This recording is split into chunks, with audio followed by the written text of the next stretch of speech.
Les gars, aujourd'hui on va parler du Bitcoin pour le court terme immédiat. À quoi devez-vous vous attendre dans les jours qui arrivent? Eh bien c'est ce dont on va parler. Aussi, on va parler de pourquoi le Bitcoin est en train de chuter, ou en tout cas une des raisons pour laquelle le Bitcoin descend. On va aussi parler de notre whale préféré, et oui, notre whale achète toujours du Bitcoin, donc parlons un petit peu de ce pattern. Pourquoi est-ce que la plus grosse whale du Bitcoin qu'on connaisse achète du Bitcoin en ce moment? Parlons un peu de tout ça.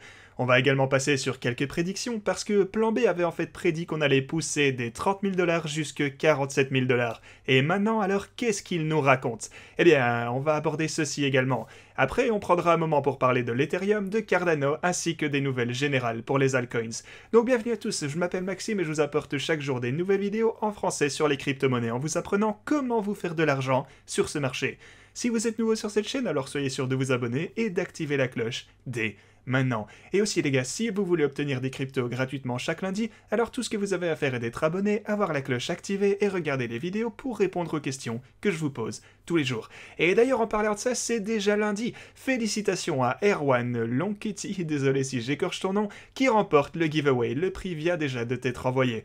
J'en profite pour vous remercier car vous êtes tous les jours plus nombreux et je vous rappelle que le giveaway passera à 125 $ tous les lundis dès qu'on atteindra 10 000 abonnés. Donc restez dans le coin et partagez un maximum la chaîne autour de vous. Et ceci étant dit alors, passons directement au Bitcoin. Et pour le Bitcoin ici, tout nous donne toujours l'impression qu'on est sur le point de descendre vers le niveau de 42 000 $ et finir par tester ce fameux support, lequel je pense va pouvoir tenir bon. Mais vous pouvez voir que la poussée qu'on a vue hier, c'était une poussée extrêmement faible. Et c'est un peu ce qu'on n'arrête pas de voir ici. Et je vous ai dit que je n'accordais pas trop de confiance à la poussée qu'on a eue juste ici. Une fois qu'on a chuté jusqu'aux 42 000 $, regardez l'énorme chandelle rouge avec la mèche ici, je voulais qu'on puisse voir une grosse poussée pour directement dépasser le précédent sommet à 52 000 $. Si on ne pouvait pas remonter jusque-là assez rapidement, alors je m'attendais à ce qu'on redescende jusqu'à ma ligne rouge ici. Et tant que maintenant, je n'ai aucune raison de changer d'avis, parce que vous pouvez voir que durant chacune des différentes tentatives qu'on a faites ici, elles deviennent de plus en plus faibles. On imprime des hauts de plus en plus bas, ainsi que des bas de plus en plus bas également. Donc ouais, on a une tendance descendante vers ce gros niveau de support à 42 000 $. Et ce niveau doit absolument tenir afin que je me sente confiant en le fait qu'on va bientôt voir cette grosse résurgence pour la prochaine partie de notre course haussière. Donc maintenant, tout nous indique que ça se passerait vers octobre ou novembre, qui serait alors super bullish pour le Bitcoin. Donc on verra bien ce qui va se passer par la suite. On parlera également de ses prédictions, mais tant que maintenant, il semblerait qu'on ait une tendance descendante ici et qu'on va le plus probablement revenir au niveau de 42 000 $ et tester ce gros support, qui du coup doit absolument tenir bon si on veut rester bullish pour la macrostructure du marché en ce moment. Et une chose à laquelle je veux que vous soyez attentifs, parce que je sais que beaucoup d'entre vous utilisent le Luxalgo, et le Luxalgo ne nous a pas encore donné de signal d'achat sur l'intervalle de 4 heures. Mais ce sur quoi je veux attirer votre attention est ceci. Regardez, le Luxalgo sur le graphique horaire, parce que si on prend notre outil sur ce plus petit intervalle, en fait il nous a indiqué de sortir du marché à cet endroit, ici. Vous pouvez voir le signal de vente à 52 000 $, c'est là qu'il nous a dit de vendre. Donc vous allez probablement aussi voir le signal d'achat ici pour le Luxalgo sur l'intervalle horaire avant de le voir sur celui de 4 heures, même si évidemment c'est un peu plus logique. Donc ouais, n'oubliez pas de surveiller l'intervalle horaire également, et aussi bien sûr une fois qu'on obtiendra la même chose sur celui de 4 heures, alors ça va renforcer le signal. Mais c'est quand même pas... Forcément, c'est pas le genre de truc sur lequel vous devriez parier toutes vos économies rien que sur un signal. Non, le Luxalgo est un kit d'outils, utilisez-le comme une aide dans votre analyse du marché, ou plutôt votre analyse technique on va dire. Donc comment est-ce que je vais utiliser personnellement cet outil? Eh bien sur l'intervalle horaire, si on redescend ici à la ligne rouge et qu'on voit ce signal d'achat proche de notre gros support à 42 000 $, comme vous le savez on a énormément de supports aux alentours de ma ligne rouge ici. Donc si on a bel et bien ce signal d'achat également, alors ça sera juste une autre chose que vous devrez prendre en considération. Et aussi sur l'intervalle de 4 heures, si jamais on chutait jusqu'ici à la ligne rouge et qu'on avait le signal d'achat pour l'intervalle de 4 heures également, eh bien ça ne ferait que renforcer mon avis qu'il s'agira d'une super bonne opportunité d'achat autour de ces niveaux. Donc ouais, voilà ce que je vais faire personnellement et je ferai en sorte de vous tenir informé aussi. Ok, maintenant parlons de l'index du dollar, donc le DXY. vous pouvez voir que depuis le 3 septembre, il ne fait que monter. Et naturellement, lorsque le dollar reprend de la force, les actifs chutent par la même occasion. Que ce soit les marchandises, le bitcoin, les actions, n'importe quoi, vous les nommez. Et vous pouvez voir que depuis le 3 septembre jusqu'à aujourd'hui, on s'est incontestablement trouvé dans une tendance ascendante ici. Et c'est aussi, si vous prenez le 3 septembre, c'est en fait vraiment proche du sommet local qu'on a eu ici aux alentours de 53 000 $.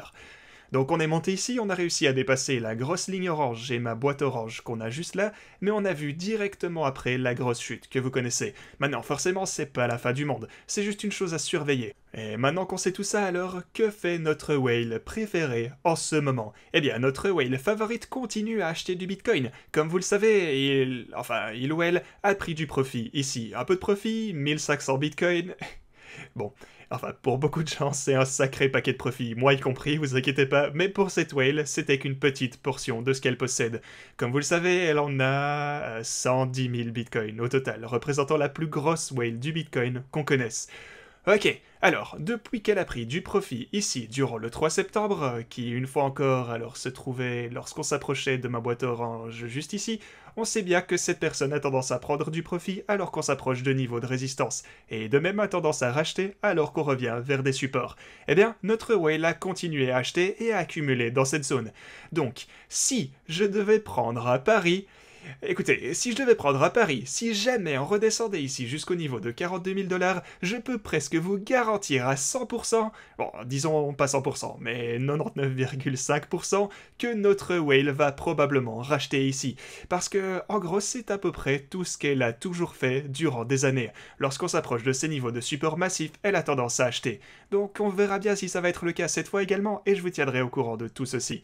Maintenant, je voudrais vous parler de cette prédiction, celle de Plan B. Comme on en avait déjà parlé, en juin, Plan B avait prédit que d'ici le mois d'août, on allait clôturer au-dessus du niveau de 47 000 $.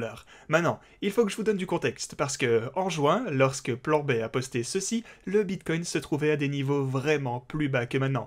Donc, ouais, on revient en juin, vite fait, le 20 juin. Regardez, on était en fait en approche de ma ligne rouge, ici à 29 700 $. Donc ouais, il a prédit ceci très près du fond local qu'on a juste là. Et sur cette chaîne, on était déjà extrêmement bullish alors que certaines personnes annonçaient qu'on allait chuter de ce niveau pour aller jusque 10 000 $. Donc ouais, vous savez qu'on avait confiance ici, et Plan B était également très optimiste quand il a annoncé ceci, disant qu'en nous, on allait le plus probablement clôturer au-dessus du niveau de 47 000 $. Et le truc c'est que ça s'est vraiment passé, je dois bien vous avouer que c'était une super prédiction, c'était une précision impressionnante car on a clôturé tout juste au-dessus de 47 000. Maintenant, vous savez que septembre est généralement un très mauvais mois pour le Bitcoin, du coup il prédit qu'en septembre on devrait, dans le pire des cas, clôturer au-dessus de 43 000 $. Ouais, encore une fois, gardez bien en tête que tous ces prix sont les pires scénarios que Plan B envisage. Et c'est ce qui est cool avec le Bitcoin. Vous pouvez regarder ses graphiques, vous pouvez regarder les fondamentaux, regarder les trucs qui touchent aux réglementations, tout ce qui se passe sur le marché, vous pouvez aussi regarder les données sur chaîne, etc. Et dans ce cas, on a le modèle économique qui en gros compare l'offre du Bitcoin, l'argent qui est investi dans le Bitcoin, et qui compare ceci à l'offre qu'on va voir dans le futur. Donc là, on se trouve avec ces prédictions. On a septembre au-dessus de 43 000 $, bien sûr, ce serait plus bas que le mois d'août, mais ensuite, on a octobre qui, du coup, se ressaisit avec 63 000 $ avant de finalement dépasser le précédent all-time high avec presque 100 000 $ en novembre, et on irait même jusque 135 000 $ d'ici décembre. Maintenant, il s'agit d'une prédiction, ça ne veut pas dire que ça doit se passer, mais tant que maintenant, ces prédictions se sont révélées être vachement précises, donc on va voir ce qu'il va advenir de tout ça, et je vous tiendrai à jour à ce propos également. Alors, pour l'Ethereum, eh ben, pas grand chose de neuf ici, on continue à imprimer des bas plus bas ainsi que des hauts plus hauts. Donc on dirait qu'on est sur le point de s'approcher du niveau de support à 3000 $ ici pour l'Ethereum. Du coup, attendez-vous à ce que ce niveau nous montre quand même de la force. Pour Cardano, on a enfin eu le lancement des smart contracts hier. C'était vraiment une étape énorme pour le projet. Ici, on a une sorte de pattern en M, et là, on trouve du support sur notre ligne orange à 2,32 $. Donc, ouais, comme on s'y attendait, on a bien vu de la volatilité ici, mais je dois dire que c'était rien de bien dingue. Genre, il s'est rien passé de spécialement intéressant au final. On n'a pas vu une chute de, comme parfois on peut le voir, 20, 25 ou même 30%. Et aussi, il faut prendre en compte que l'entièreté du marché était en rouge également. Du coup, ça aurait pu être bien pire, je dois bien admettre que Cardano se débrouille pas mal. Et alors que de plus en plus de projets vont se lancer sur Cardano, alors c'est là bien sûr que la demande va augmenter pour le jeton ADA également. Mais on n'en est pas encore là, alors tant que maintenant, surveillez bien ce niveau juste ici à 2,32$, parce que si on a une cassure, vous pouvez vous attendre à ce qu'on ne revienne tester le niveau de 2$.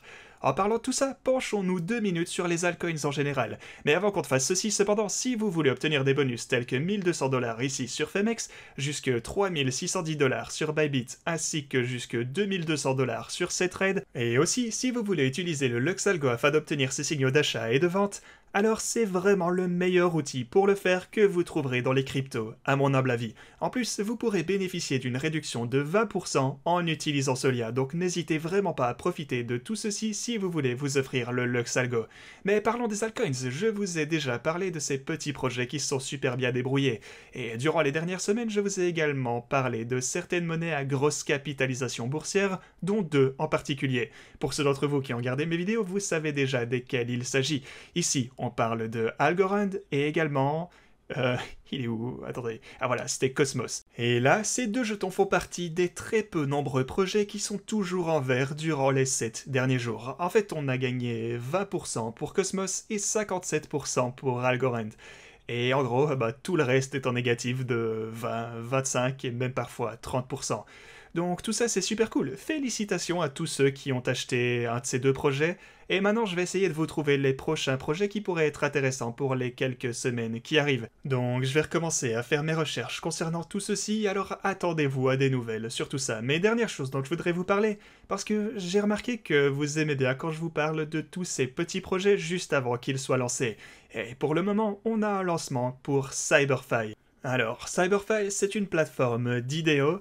Ouais, non, en fait, c'est bien plus qu'une plateforme d'idéo, mais du coup, faites-moi savoir dans les commentaires si vous voudriez que je fasse une vidéo entière sur Cyberfi afin que je vous explique pourquoi je trouve que c'est un jeton intéressant à surveiller pour le moment.